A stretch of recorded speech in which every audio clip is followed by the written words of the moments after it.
جنات عدن مفتحة لهم الأبواب متكئين فيها يدعون فيها بفاكهة كثيرة وشراب.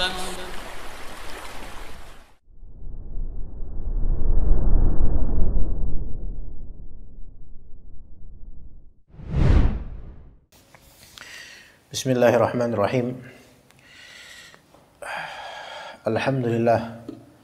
Alhamdulillahilladzi khalaqas samawati wal arda wa ja'ala adh-dhulumati wan nur thumma alladhina kafaru bi rabbihim ya'dilun. Wassalatu wassalamu 'alal mustafa al-mujtaba nabiyyina Muhammad wa 'ala alihi wa sahbihi wa man ihtada bi hadihi ila yaumiddin. Allahumma 'allimna ma jahilna wanfa'na bima 'allamtana innaka antal alimul hakim. Ikhwas sekalian dan akhwat rahimani wa rahimakumullah. Kita melanjutkan kajian kitab Ad-Da' wa Dawa. Pada pertemuan kali ini pembahasan kita adalah kalau di antum halaman 59. Halaman 59. Udah ketemu ya teksnya? Yaitu fasal al-farqu baina husnul dhanni wal ghurur. Perbedaan antara husnul dhann kepada Allah dengan ketertipuan. Apa bedanya? Ini pembahasan yang sebenarnya ini penting sekali, tetapi kok Anda lihat ini pembahasan yang jarang dan banyak manusia belum paham mana yang namanya betul dia husnudzan, mana yang namanya dia tertipu, gitu loh. Qala Ibnu Qayyim rahimahullah, faqad tabayyana al-farqu baina husnidh dhanni wal ghurur. Sebenarnya udah pernah dibahas dalam kitab ini di halaman-halaman sebelumnya, perbedaan antara husnudzan dengan terperdaya. Berbaik sangka kepada Allah dengan terperdaya, bedanya ada. Udah dijelaskan, tapi kita ulang. Wa anna husnadh dhanni in hamala 'ala al-'amali wa hatha 'alayhi wa saqa ilayhi fa huwa sahih. Ya. Husnudzan kepada Allah Ta'ala, kalau dia husnudzan ini membuat dia atau terbukti buat dia untuk beramal, dan husnudzannya ini menyetir dirinya untuk beramal, ya, menuju amal, menggiring dirinya, menganjurkan dirinya untuk beramal, maka husnudzan ini sahih. Ini maksud dari husnudzan adalah husnudzan kepada Allah. Kita nggak senang bicara husnudzan sama tetangga, bukan, kita nggak ngomongin itu. Husnudzan sama Allah. Apa maksudnya husnudzan sama Allah? Husnudzan bahwasanya saya akan disembuhkan, gitu, dari penyakit ini misalnya. Husnudzan bahwasanya saya akan dikabulkan doanya, gitu. Husnudzan bahwasanya saya akan husnul khatimah, gitu. Husnudzan bahwasanya saya akan dilapangkan kuburnya. Husnudzan bahwasanya saya akan dimudahkan akhiratnya. Husnudzan bahwasanya saya akan masuk surga, gitu, itu maksudnya. Ya. Itu maksud dari husnudzan kepada Allah Ta'ala. Kalau ada orang sekarang sedang menderita penyakit atau sedang kena COVID, lagi isoman, wajib gak atasnya husnudzan kepada Allah? Wajib. Tapi kalau memang betul dia husnudzan kepada Allah, dia harus menerapkan syarat-syarat kelaziman husnudzan. Yaitu apa? Husnudzannya itu harus benar husnudzan, yaitu berupa husnudzan yang menggiring dirinya untuk beramal. Gitu. Paham gak?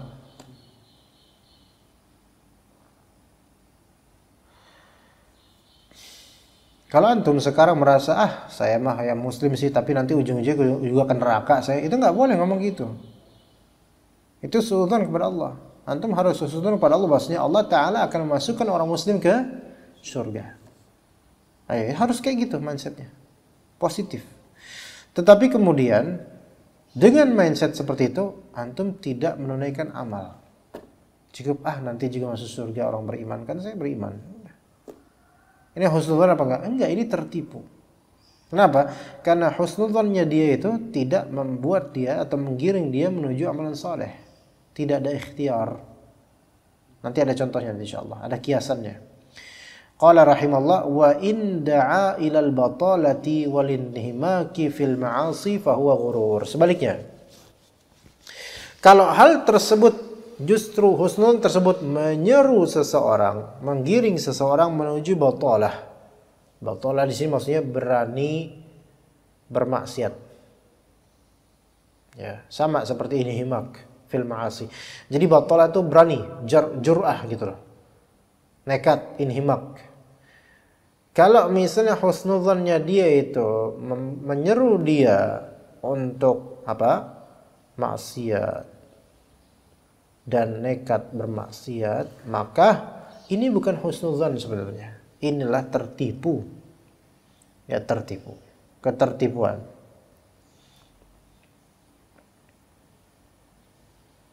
Jadi gini, ada orang habis sholat dia minta sama Allah, ya Allah, ampunilah saya, ya Allah, jadilah saya anak soleh, jadilah saya hamba yang soleh, ya Allah, jadi saya rajin beribadah. Dah selesai keluar masjid, habis itu main gaple sama teman-temannya, judi pula. Tadi antum minta sama Allah supaya jadi anak soleh. Antum yakin nggak, merasa nggak dikabulkan oleh Allah? Husnudzon nggak sama Allah bahwasanya Allah akan mengabulkan antum? Kata dia, iya. Insya Allah Allah mengabulkan doa. Tapi kok habis itu antum main gaple? Bukannya antum berusaha untuk menjadi anak soleh? Ya gampang kan namanya. Allah kan akan menjawab doa, nanti juga saya diberi hidayah. Ini bukan husnudzon ini namanya.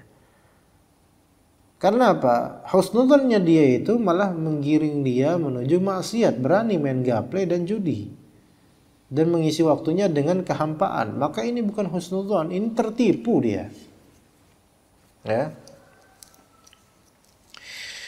Coba sekarang misalnya COVID, na'udzubillah min dzalik, kena COVID, isoman, demam, meriang, batuk-batuk, pusing, nggak bisa tidur, mencret, badan pegel, lemas, nggak bisa sampai diri, kemudian sendi-sendi serasa mau copot, persendian itu nyeri sekali, dan seterusnya. Dia husnudzon sama Allah Ta'ala, tapi dia nggak mau minum obat. Kira-kira gimana menurut antum? Dia nggak mau minum obat. Dokter, keluarga sudah memberikan dia herbal yang banyak, obat yang banyak, masya Allah, dia nggak mau minum. Dah, saya menyerahkan diri kepada Allah aja, pasti Allah sembuhin. Coba gimana menurut antum? Dia udah dalam keadaan seperti itu, ikhwan. Dan kemudian sampai terjadi sesak napas pada dadanya. Dah, saya husnudzon sama Allah, pasti nanti juga sehat juga. Iya.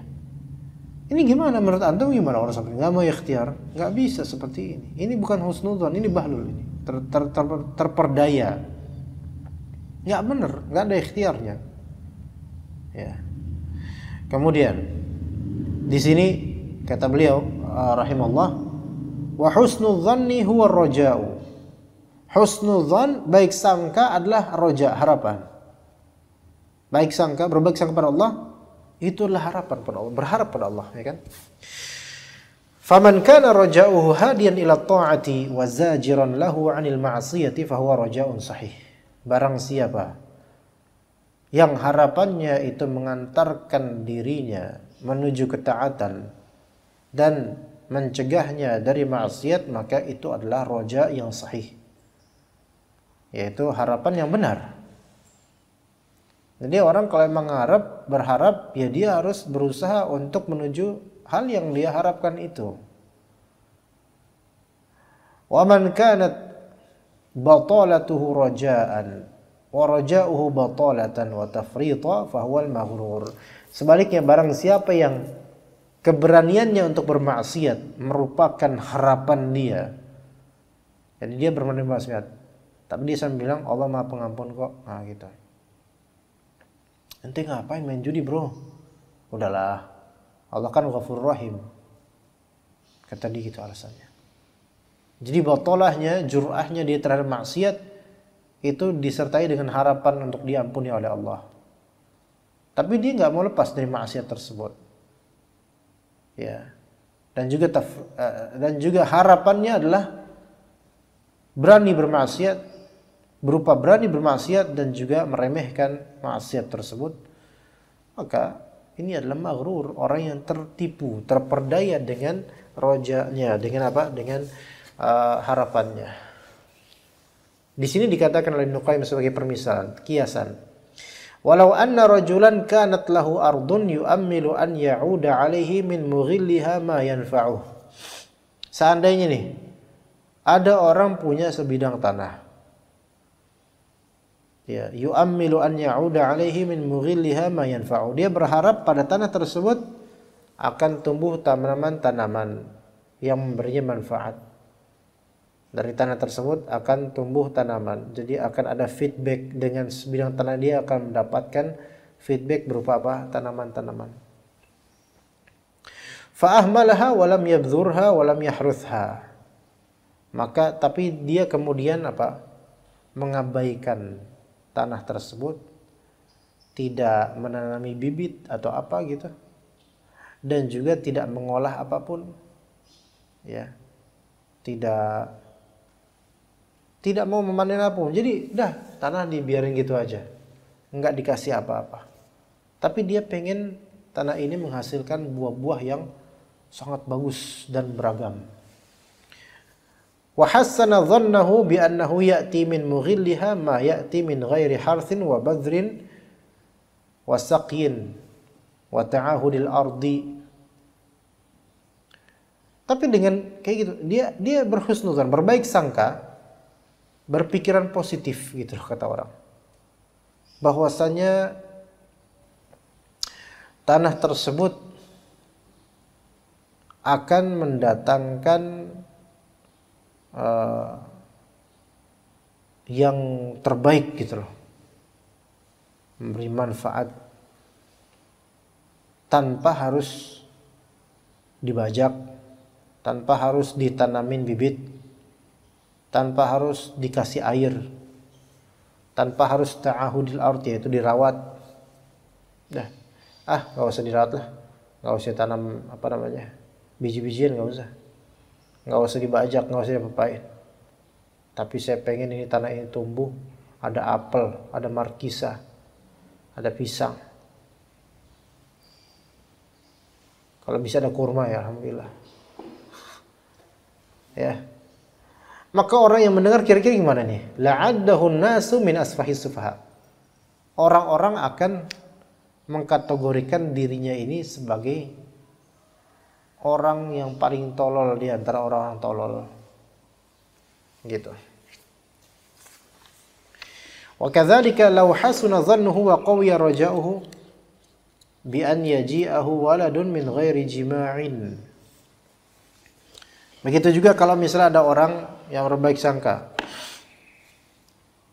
dan kuat harapannya, dia pengen punya anak tapi dia nggak mau jima. Tahu jima nggak lu? Antum udah nikah belum?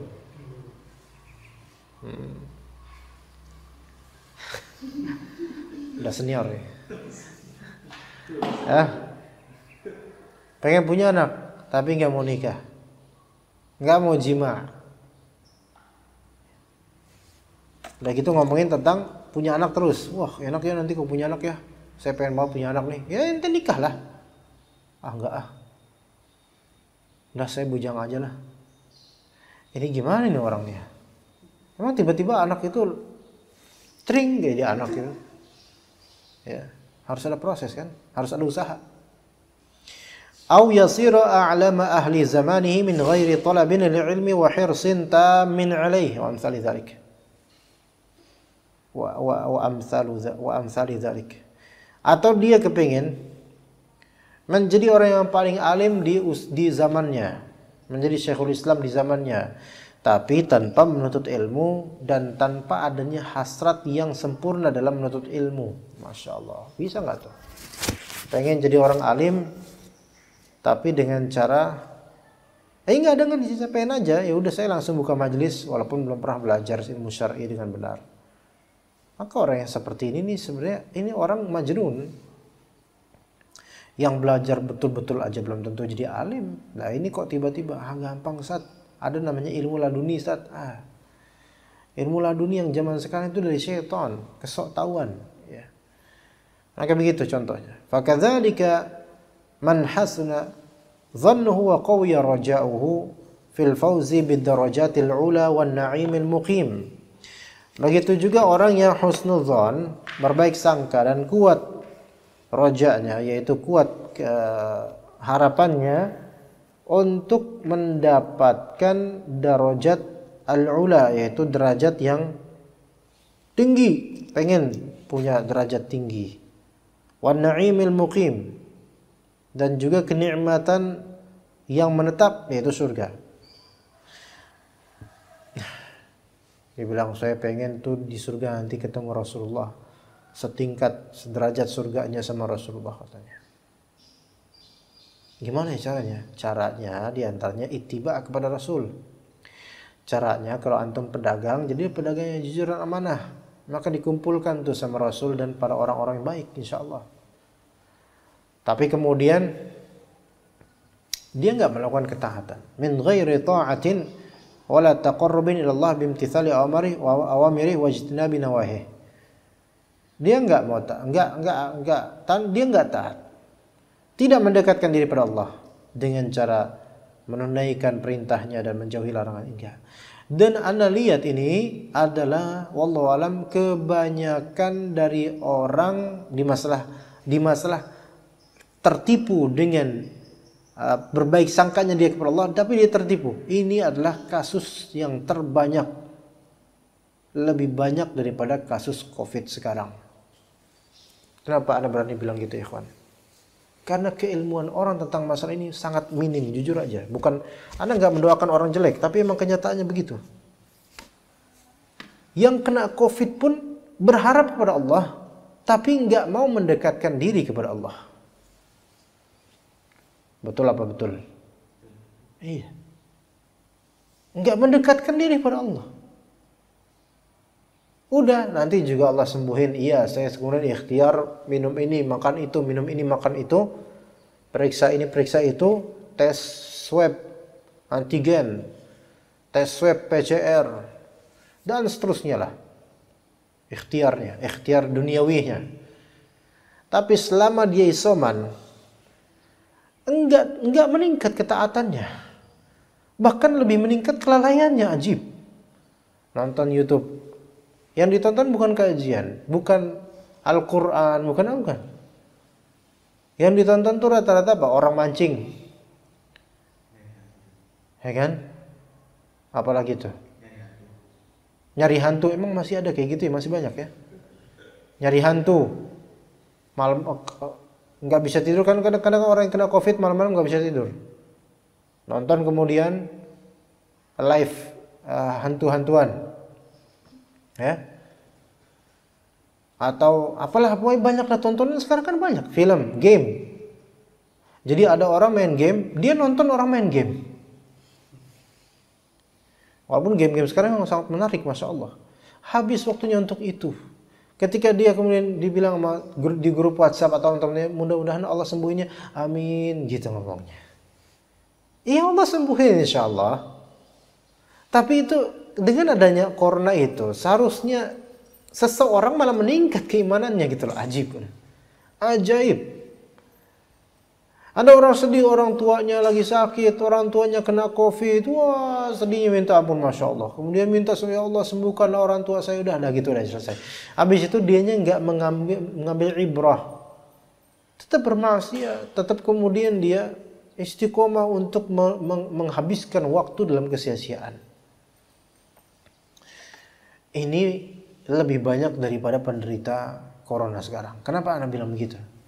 Karena sebagian besar penderita corona sekarang itu pendekatan diri kepada Allah aja itu masih kurang. Walaupun Allah sembuhkan nanti, karena Allah Rahim. Dan keluarga mereka pun seperti itu. Sebenarnya kan kalau misalnya kita kena nih, orang tua kita atau orang yang tercinta dari orang-orang keluarga kita, itu sebenarnya musibahnya bukan cuma buat penderita doang, buat kita juga keluarga mendapatkan musibah orang tua kita atau orang terdekat kita, kan itu musibah buat kita. Lah ketika musibah ini mendekatkan diri dong kepada Allah Ta'ala gitu. Tapi enggak, hanya harapan kepada Allah, tapi tidak dibarengi dengan amalan dan taqarrub ilallah.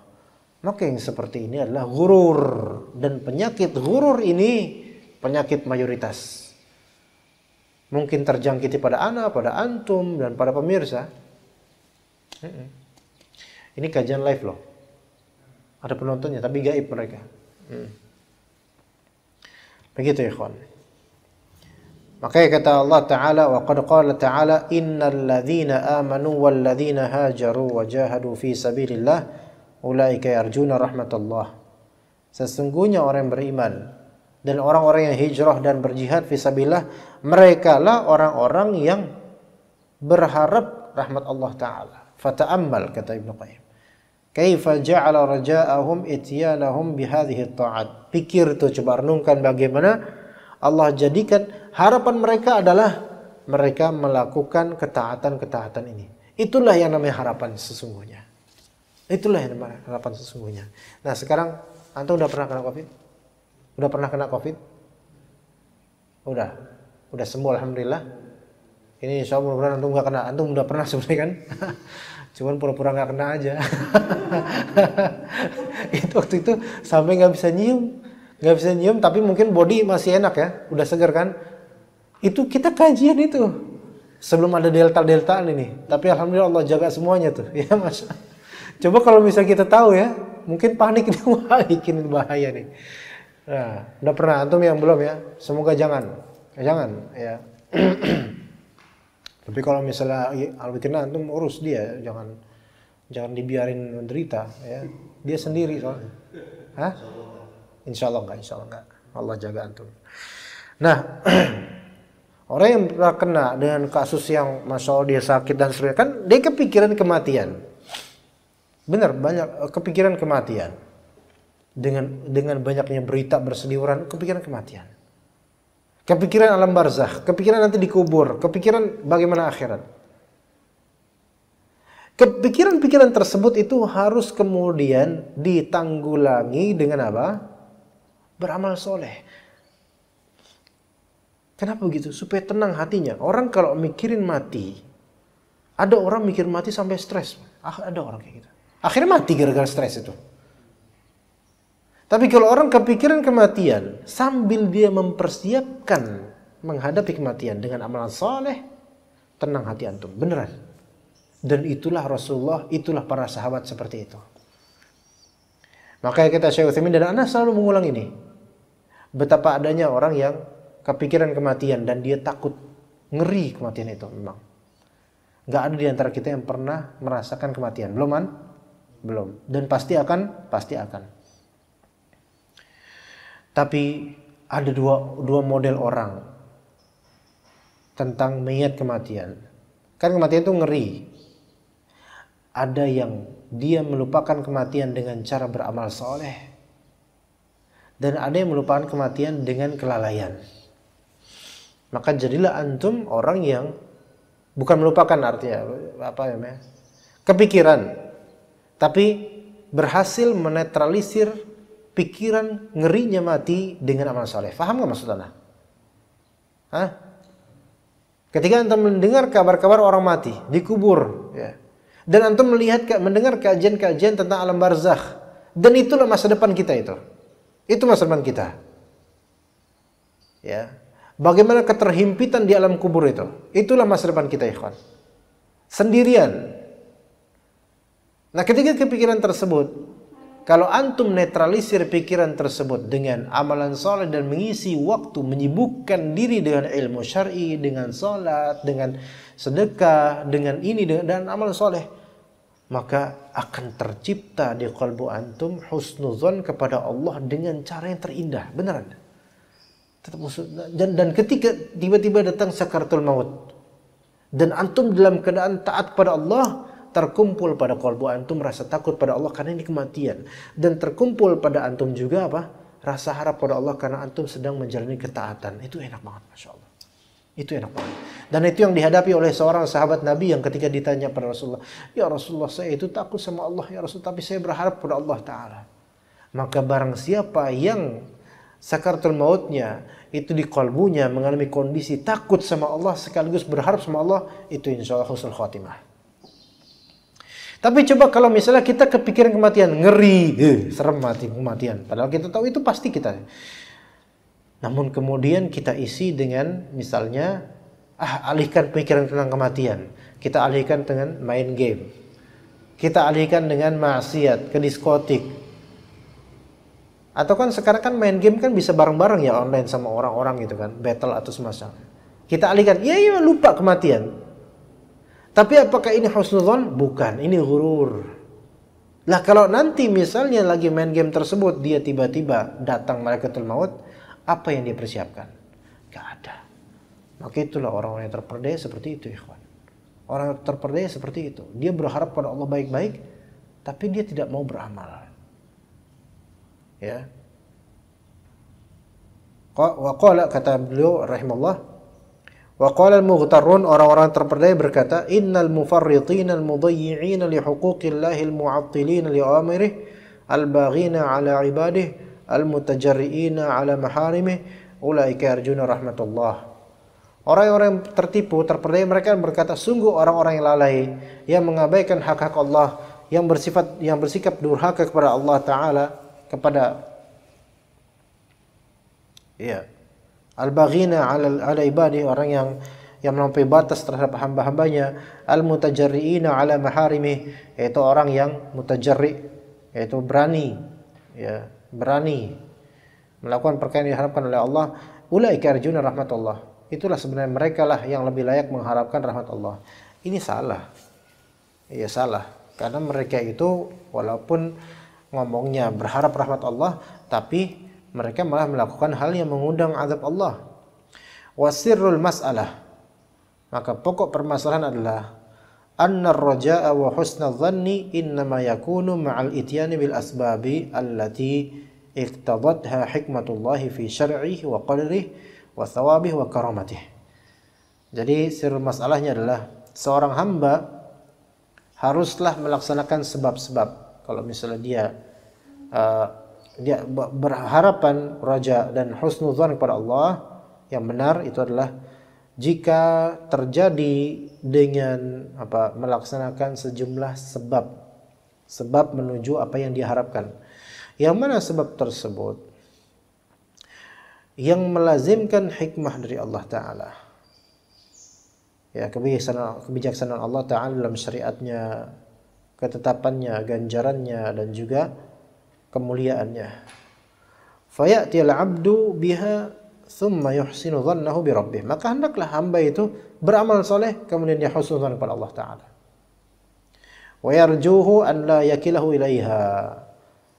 Dan hamba itu berharap kepada Allah Subhanahu wa Ta'ala agar tidak menjadikan dirinya bergantung pada sebab-sebab tadi.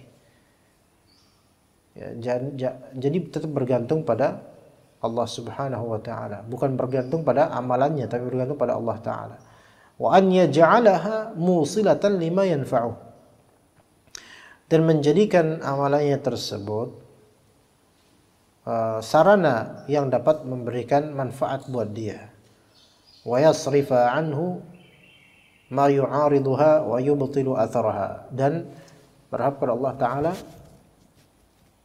sesuatu yang dapat menghindarkan dari dirinya segala perkara yang bertentangan dengannya dan yang dapat membatalkan dampak negatif yang mungkin timbul dari sebab-sebab tersebut. Ala kulli hal, intinya adalah bahwasanya harapan kepada Allah dan husnudzan kepada Allah Ta'ala hanya bisa ditempuh dengan amalan saleh dan akidah yang sahihah. Ya, seperti itu. Wallahu a'lam. Maka orang-orang yang terperdaya adalah orang-orang yang mereka berharap kepada Allah, tapi mereka justru tidak atau enggan mendekat kepada Allah Subhanahu wa Ta'ala, terutama di zaman corona ini dan yang kita saksikan dari banyak dari manusia. Wallahu ta'ala alam. Kita lanjut insyaallah ba'da hadza. kitab Bidayatul Mujtahid wa Nihayatul Muqtasid. Wa sallallahu ala nabiyina Muhammad wa ala alihi wa sahbihi wa sallam tasliman katsira.